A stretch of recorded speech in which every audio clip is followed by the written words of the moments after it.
Finally आम्हाला रस्ता मिळाला आहे.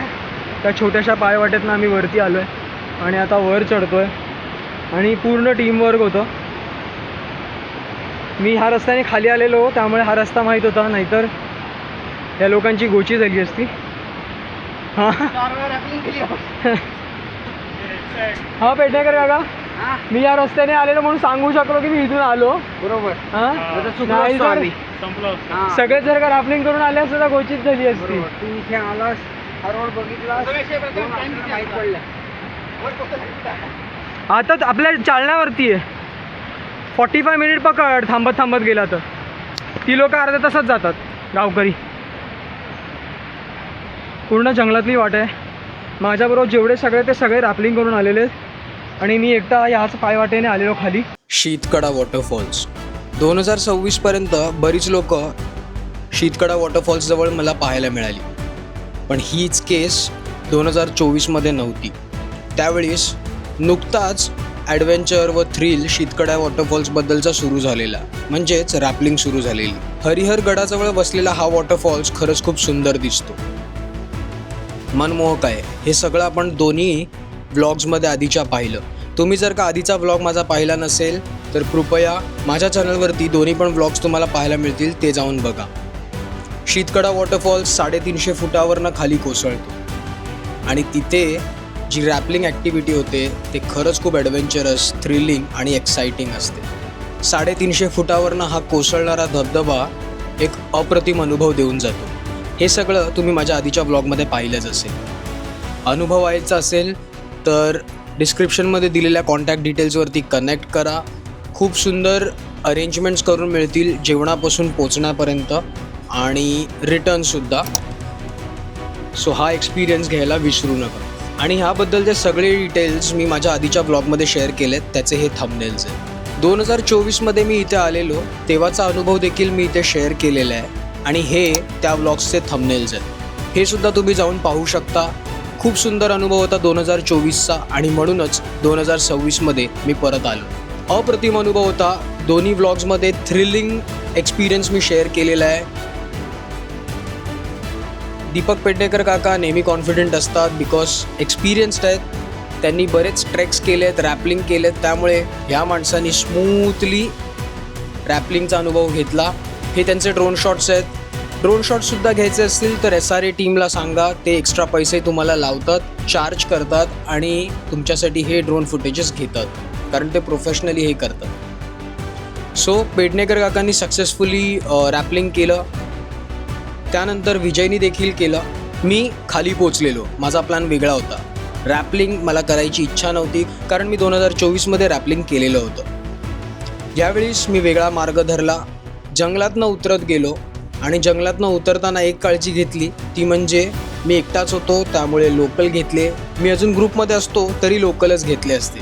लोकल्सबरोबर नेहमी प्रवास करावा बिकॉज त्यांना इथला अनुभव असतो, इथली माहिती असते, कुठली घटना घडली ते सुद्धा त्यांना माहिती असते. खाली गेलो, शीतकड्याचं विहंगम दृश्य पाहिला, तिथे 1-1.5 तास घालवला. हे तुम्ही माझ्या पहिल्या ब्लॉगमध्ये पाहिलं असेल. तिथून मी ओढा क्रॉस करू शकत नव्हतो, म्हणून मी लोकल्सना रिक्वेस्ट केली माझ्यासाठी केबल आणावी. त्यांनी ते केबल आणली जी रॅपलिंगला वापरतात आणि त्याच्या सहाय्याने मी ओढ्याच्या पलीकडे गेलो. अनुभव थरारक होता, पण ह्याच्यापेक्षा थरारक नंतरचा काळ होता. पेडणेकर काका, सचिन, विजय हे दोघे पण रॅपलिंग करून खाली पोचलेले होते. शीतगडा त्यांच्या पाठी मनमोहक दिसत होता, पण आत्ता जो दिसतोय ते कालांतराने दिसणार नव्हता, कारण एवढा पावसाचा जोर वाढलेला की ज्या ओढ्याला मी केबलच्या सहाय्याने क्रॉस केलेलं ते सुद्धा आता जमत नव्हतं. हा खूप मोठा थरारक अनुभव आहे आणि ह्यासाठी मी सजेस्ट करीन तुम्ही माझा दुसरा ब्लॉग पहा, त्याच्यामध्ये सगळे डिटेल्स मी शेअर केलेत, कसे आम्ही इथपर्यंत आलो. हे पाणी काही कमी व्हायचं नावच घेत नव्हतं.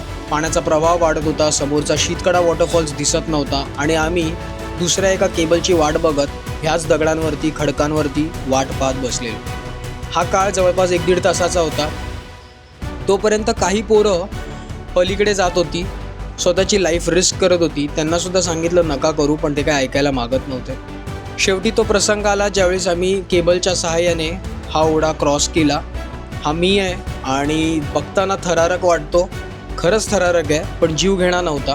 पाण्याला फ्लो होता पण तसा डीप नव्हतं, त्यामुळे सक्सेसफुली बाहेर आलो आणि असे सगळेच आलेले आहेत, त्यामुळे याच्यात काही नवीन नव्हतं.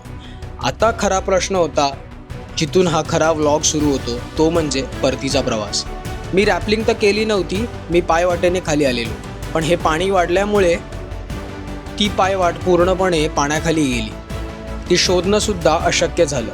आता आमच्यावरती असा प्रसंग आलेला की आम्हाला जंगलातनं नवीन मार्ग शोधत शोधत वरती जायचं होतं. मी खूप लकी होतो, आम्ही सगळे लकी होतो की मी रॅपलिंग न करता इथे आलो होतो. मी पायवाटेने खाली आलेलो, त्यामुळे मला थोडासा रस्ता माहिती होता. जिथून पाणी खाली येत होतं, जिथून ओघळ येत होती, तिथून आम्ही वर चढत होतो, कारण हेच मार्ग असतात जे आपल्याला वरती घेऊन जातात. पण तसं आम्ही थोड्यासाच पॅचमध्ये केलं आणि तिथून नंतर ट्रॅव्हर्स मारून जंगलातनं झाडाझुडपांच्या बुंद्यावरती पाय देऊन आम्ही प्रवास केला. एकीकडे प्रेशर होतं, एकीकडे टेन्शन होतं, कारण का रस्ता नवीन शोधत होतो. आम्हाला माहिती नाही आम्हाला वरती जायला किती वेळ लागणार, आणि हे सगळं होत असताना मजा मस्ती आमची चालूच होती. पण हा प्रवास खरंच खूप रिस्की होता, कारण ज्या स्लोपवरनं आम्ही चालत होतो तिथे चिखल झालेला, आणि तरी पण आम्ही व्हिडिओ काढत होतो, तरी पण आम्ही फोटो घेत होतो.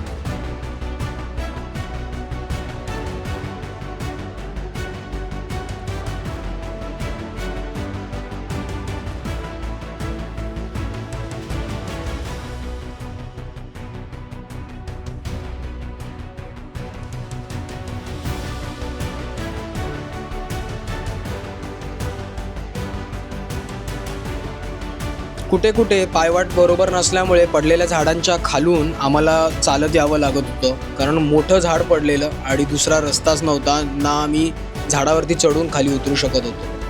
त्यामुळे अशा प्रसंगात खूप वेगवेगळे अनुभव येतात.